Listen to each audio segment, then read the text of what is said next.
আপনারা দেখতেই পাচ্ছেন একজন বিড়ালে একটা রাসেল ভাইপার সাপকে মানে দেখে ও আক্রমণ করতে যাচ্ছে, মনে করছে এটা ইঁদুর বা অন্য কিছু।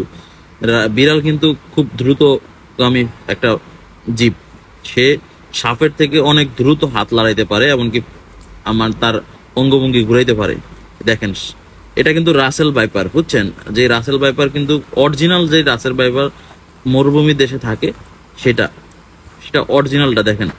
বিড়াল মানে কোনো মতেই তাকে আহ, যেতে দিচ্ছে না, গ- মানে বাড়ির দিকে ঢুকতে দিচ্ছে না। তো বিড়াল এমন একটা প্রাণী যেটা আহ, আপনি বাড়ির ভিতরে পালা অনেক উপকারী। যেমন কোনো সাপকে ঢুকতে দেয় না বিড়াই যদি সামনে দেখে, দেখতেই পাচ্ছেন বিলাই তাড়াইয়া দিচ্ছে, মানে এটা একটু কোনো রকমই সাইড দিতেছে না।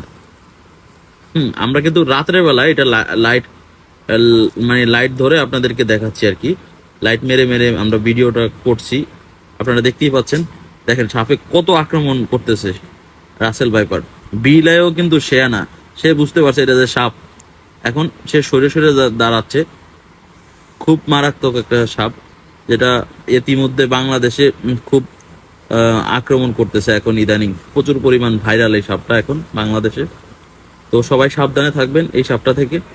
এটা এই দেখেন বিলাই কিন্তু দ্রুতভাবে মানে পা সরায় নেয়।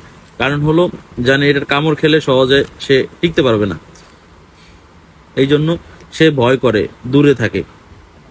তারপরেও এটাকে তাড়ায় দেয় আর কি। ওই যে আমরা লাইট মেরে দেখতে আশপাশ একটু দূর, আমরাও দূর থেকে দেখার চেষ্টা করতেছি আর কি বিষয়টা।